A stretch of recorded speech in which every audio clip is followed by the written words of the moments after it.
So, how many other children do you have? 2. Okay. Yeah, he's the baby. Mm-hmm. And other than his friends, do you have any idea, like, how he kind of got access to fentanyl and other substances? Or you think it's just, like, strictly the friends he was hanging out It with? was just the friends he was hanging out with. Just the friends. Yeah, that was the only way he got it. I mean, he wasn't one to leave the house and go hang out at parties or out. He wasn't out causing trouble. He just had an addiction, you know. Yeah. I've been learning that aside from adults who are using substances, it started when they were a teenager, either from something that happened in their childhood that was traumatic, or there's the other side of the spectrum of, if my friends do it, I want to do it too, or I want to try it. Right. He, I believe, did it to numb himself. He had some things happen when he was younger, not to mention he had social anxiety really bad, and he had ADHD. So I think it just, anything to make him feel normal. Not normal, because you don't feel normal, but numb is what he did. Do you feel like, because you were mentioning that he's gone through several different treatments, especially in different areas, was that also during COVID? He went to treatment during COVID, yes. Mm-hmm. And the other thing too I would like to say is that a couple weeks after my son passed, we got a bill for $170,000 for 2 months of treatment. That is a crime. That is why a lot of people can't get help. I mean, that's a lot of money. I would pay 50 times over to have him here now, but that's a lot of money for 2 months. And then the other times that he was sent to get treatment, how long were these? Was it a month? Was it a few weeks? One he did for the normal 30 days, 28 days, and then a few other times he did 60 days or 90 days. But what I learned through it is that is not long enough to get over fentanyl. There is, my personal opinion is, back in the day when people had problem with coke and meth and stuff, that's 30 days might be okay, but fentanyl, they need to be in treatment a lot longer. And have that support, because even talking with the preventionist counselor, she mentioned, the 28 days, that's when kind of the lights start to come back on. You're making a little better sound judgment, you're functional, but after 28 days, they have to let them go back out in the streets because insurance doesn't cover after 28 days. Right. Yeah. There was a lot of loopholes we had to go through for him to stay longer than 28 days. Which is just sad. It is. And the other thing that was sad, some of the times he was ready to go, there was no place to send him. There was no beds available. And when you have somebody, especially your child, that's ready now, you want to get them there now, So. And then, how old was he when he passed? 23. Mm-hmm. Just a baby.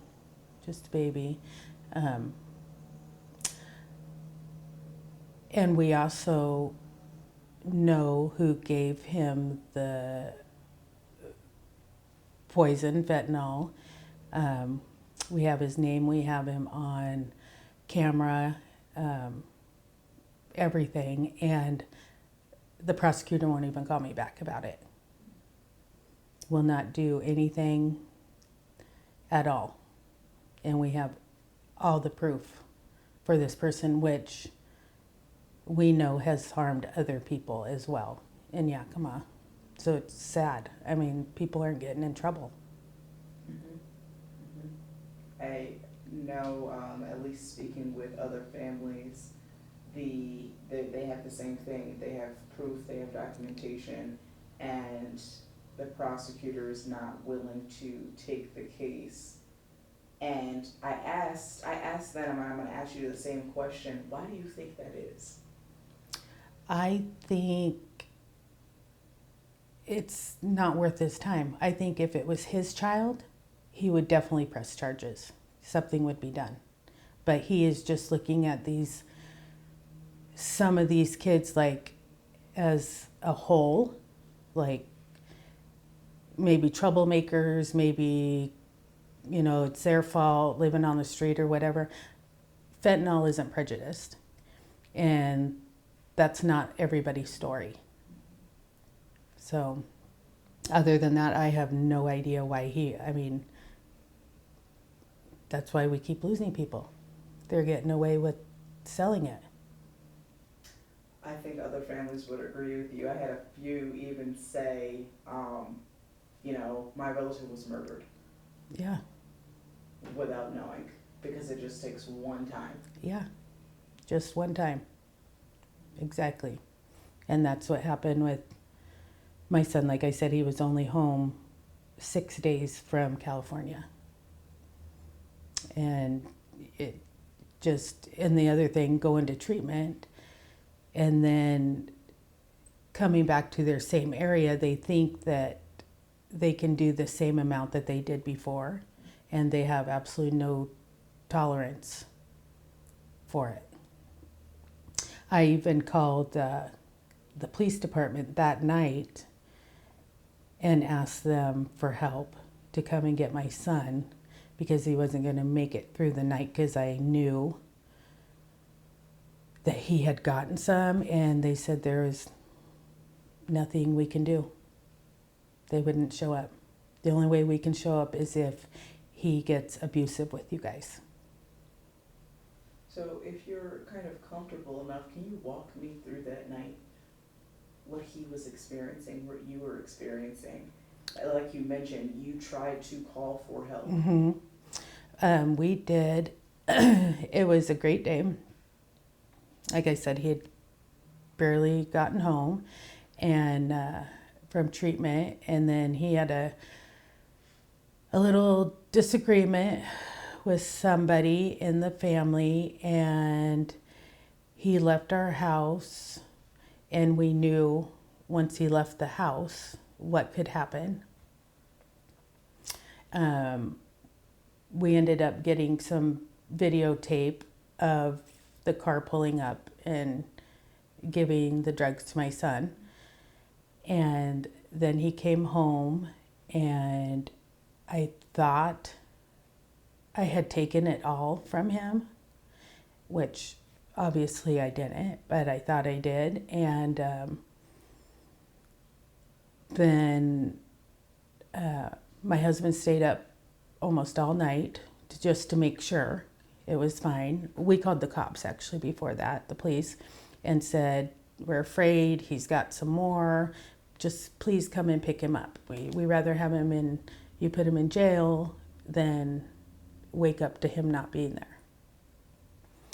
there. My husband stayed up almost all night. He got up about 5, went to take a bath, and I jumped up just to go in to make sure that my son was okay, and he wasn't.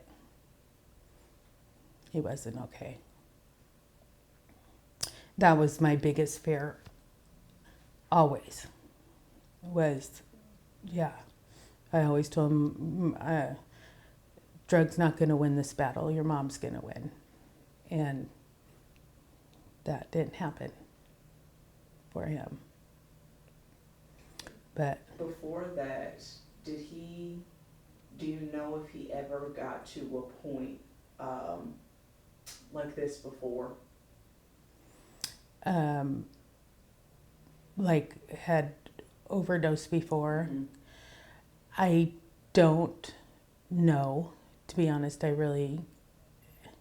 don't know. I think he had one other time, but that's just possibly what I thought in my mind, But if you're a parent of a child that has a drug problem, you're paranoid about everything, anything and everything. Every time they walk out of your house, you're paranoid of losing them.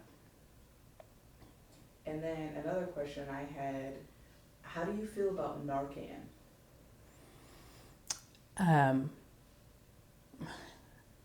I feel if it does work and it can save somebody, that's great. We tried it twice. Oh, my son, and it didn't work. So, and by talking to a lot of people, I'm hearing that it doesn't work so well with this fentanyl strain or whatever. But if it saves one person's life, it's worth it. Even the preventionist said, everyone thinks Narcan's so bad and it's, kind of aiding them to go back out and be addicted. We can't get them to recover. We can't treat someone who's dead. Right, right. And the thing that a lot of people don't understand is a lot of people that are addicted, they don't want to do them. I can't tell you the number of times my son told me, I hate drugs, Mom. I don't want to do it, but I'm so sick. I'm so sick. And it's hard for people to understand that if they've never been in their shoes. It's a disease. Exactly. We would, his one saying was we would drive down First Street, and I must always kind of had a look on my face because he would look at me and go, Mom, they're no different than I am. I just have a family. Which is true. It's sad. I like that he still kind of had that perspective because of so many people who believe it's just the homeless. Yeah. No.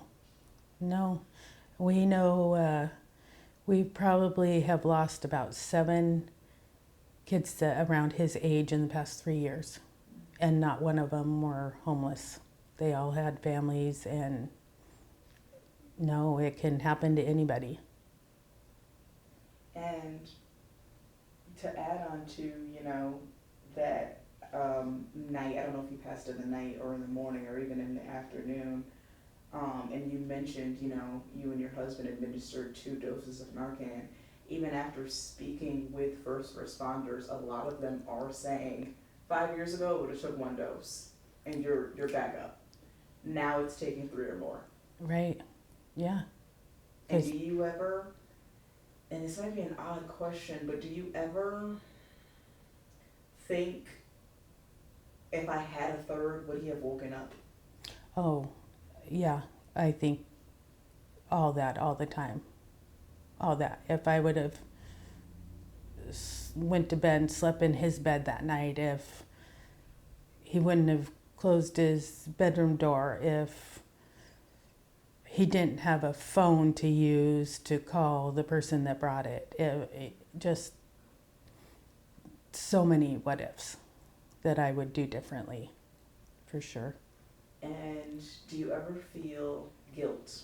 Oh, yeah. Every day. It's hard to get up out of bed because he's my child. I mean, I go back from the first day I had him, what I would do different. And yeah, I don't know how you wouldn't have guilt being a parent and losing a child. I know I asked the kind of same question to the other families, and some of them have extreme guilt, and then there's others who are like, what would I go back and change? I feel like I did everything right.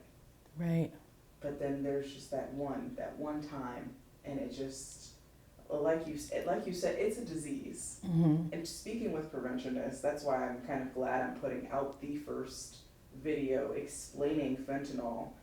It's the type of drug that sits in your brain, and the only thing that you want, or the only thing that you think that you need, is fentanyl. You don't want to talk to friends, you don't want to talk to family, you don't want to go on a walk, you don't want to play with the dog. You just want more fentanyl. Yeah. It takes over your whole body. Mm-hmm. your whole body, and every judgment you make is not actually you, it's the drug. I mean, and my heart kind of goes out to you that you kind of still remember your son saying, like, I don't want to do this. No. I don't want to be like this. Right. And he didn't just say it once, he said it often. You know, he hated, and it's hard, like I said, it's hard for people to understand by me saying he hated drugs and didn't want to do them, yet he still did them. It's, you know, it could be no different than somebody smoking cigarettes.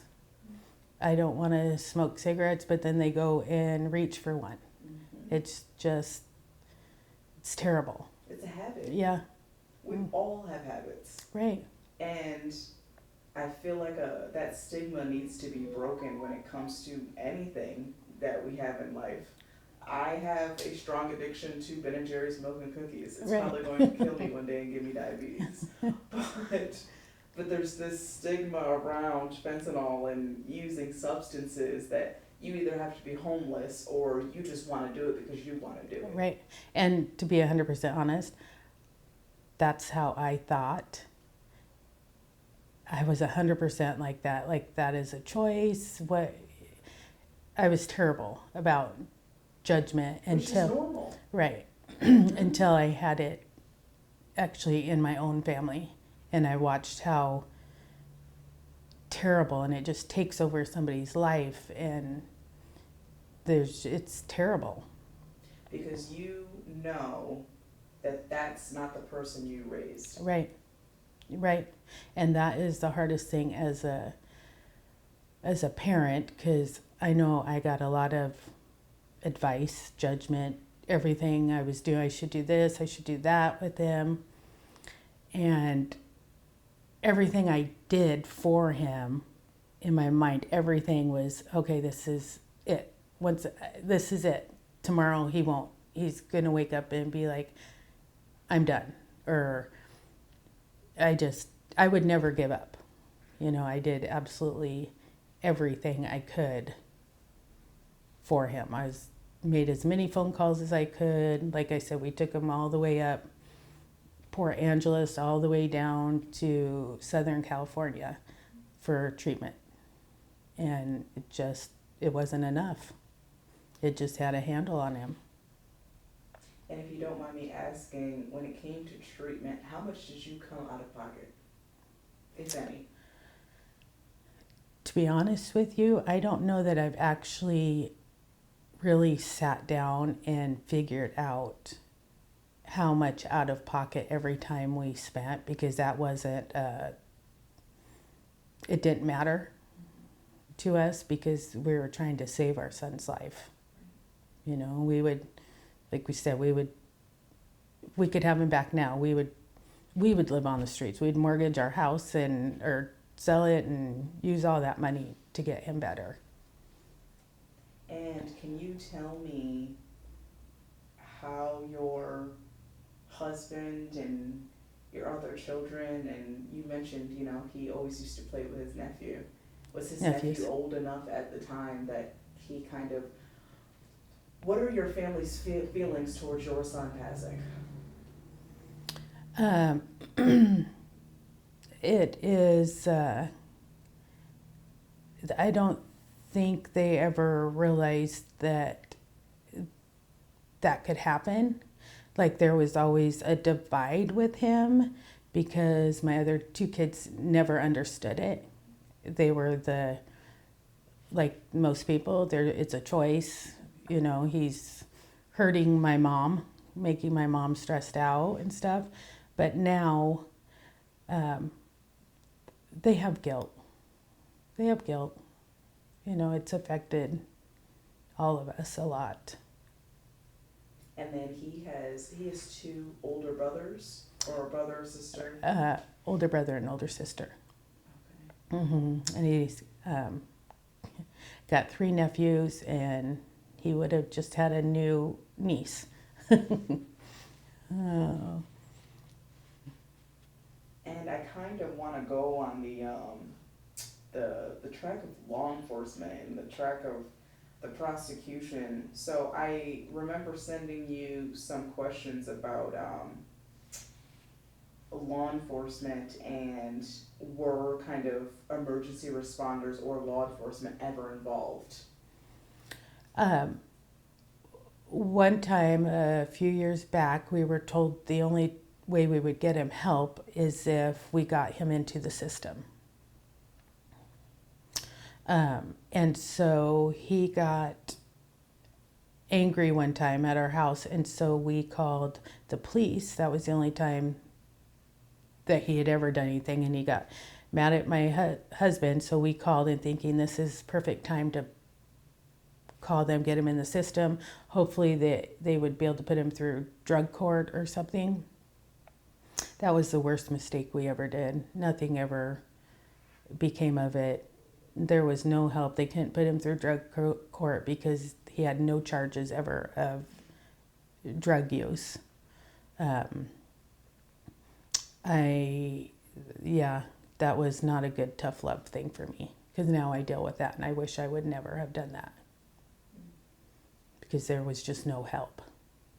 And you would even think calling the police department and saying, like, can you just book him for the night? Right. Just book him. Yeah. And they wouldn't. And I can understand, okay, maybe from their end, they don't have the resources, they don't have this. You could still pull him out of the house. Right. Take him around the block in the car. Right. Right. Scare him.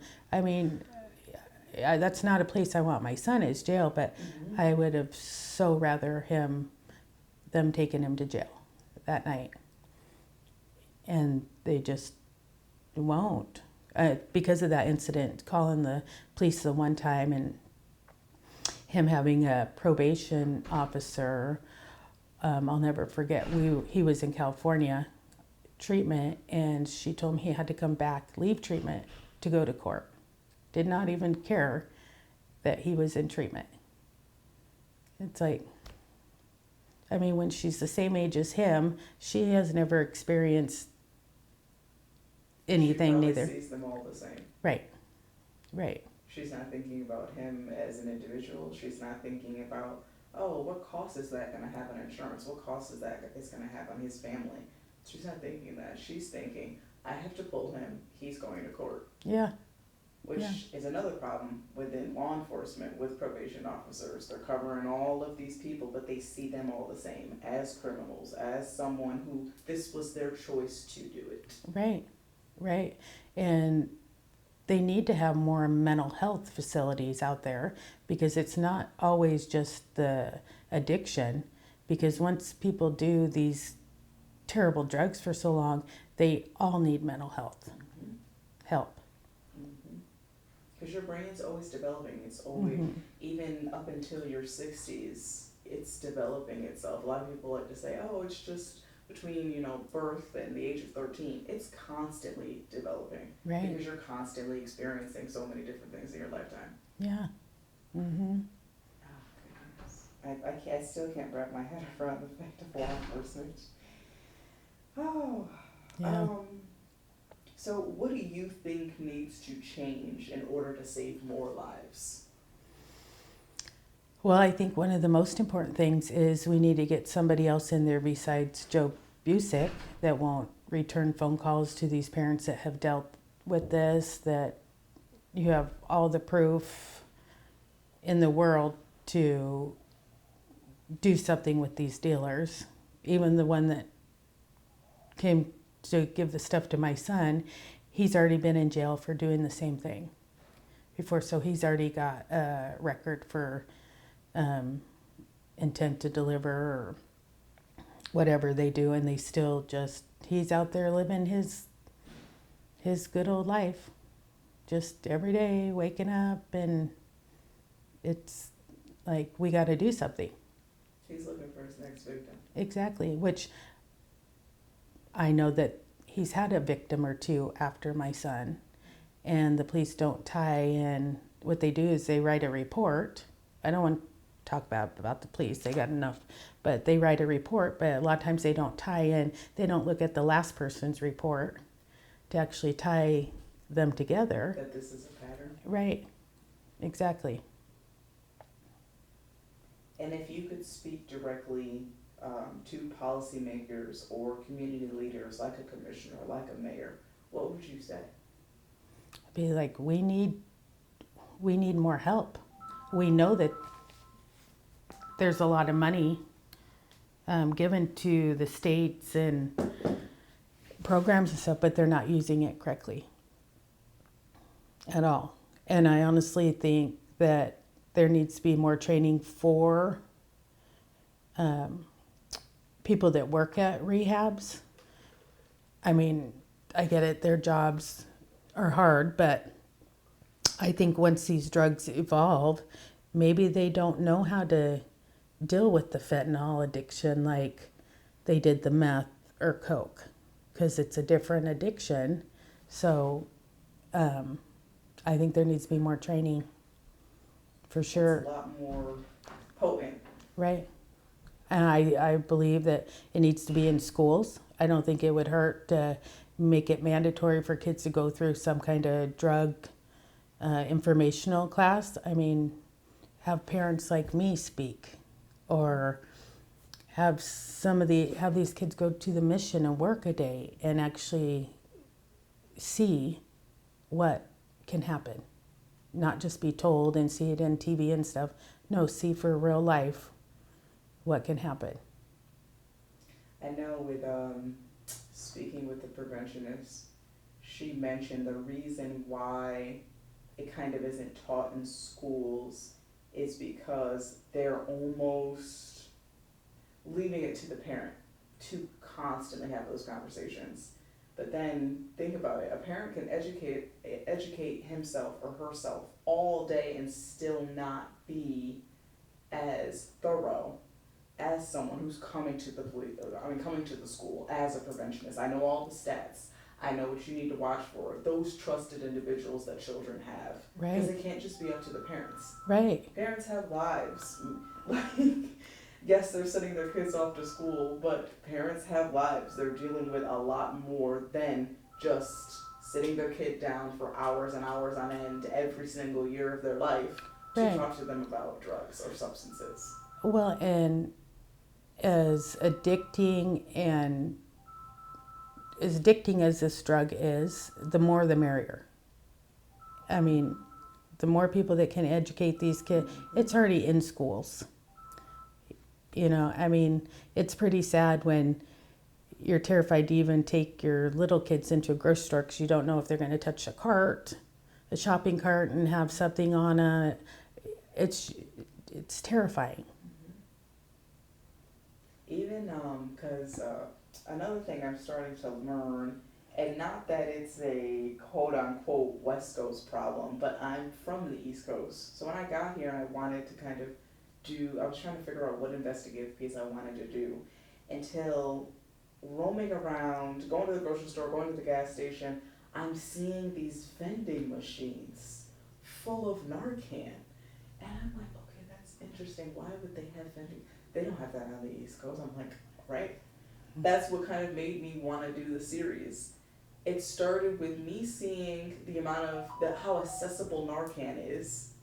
And then my mind immediately went to being a part of the stigma that everyone thinks, okay, we're enabling them by having the machines almost everywhere across Yakima County. Right. We're enabling them. Right. Until I started to do research and I started to do stats. I was like, yeah, so this is what I'm going to do my investigative piece on. Yeah. And now coming out of it, I can see both sides of it. Right. And that word enable, I got called an enabler quite often, but then I also know other kids that have lost their life and their parents were the real tough love.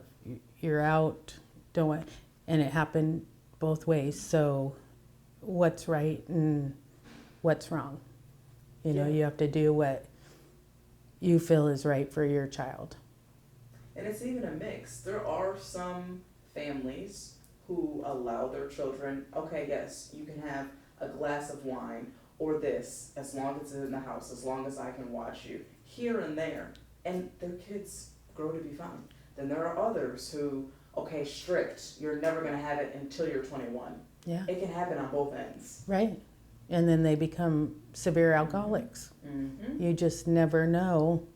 Because it ultimately, yes, it's their choice, but it's also not their choice for friends to peer pressure them, friends to constantly have bad things around them. Right. Right.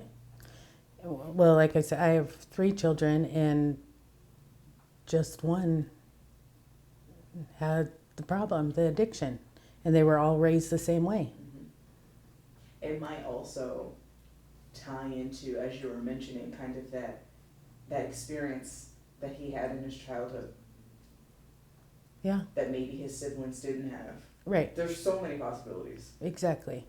Exactly, because we're all different. Mm-hmm. And we all process things differently. Mm-hmm. And my last question for you, what message would you share with other families going through this? Because we're 2 years from your son's death, and it's never going to go away. No. No. Even if he happened to not pass from fentanyl, and he maybe passed from a sickness or a car accident, it's never going to go away. A death in the No. family. Never. Never. There's nothing that time is not going to help. I mean, we lost a piece of us, so we are empty, and nothing will ever fill that emptiness for us ever again. And if just one person hears me and it saves one child, it's worth it, because I don't wish this on anybody. I know I mentioned that was my last question, but it's something I asked the other families as well. How does it feel as a parent that your child passed before you? Oh, that's not supposed to happen. It's definitely not supposed to happen, and it's not something that you can ever even think about, or it's not supposed to happen that way. That's all I can say is yeah. Well, you are all set for me. Is there anything else that you want to add that I didn't ask you about today? I don't think so. Amy, anything I need to add? I think you did great. I think you covered everything you need to cover. Yeah. Hopefully it was painless.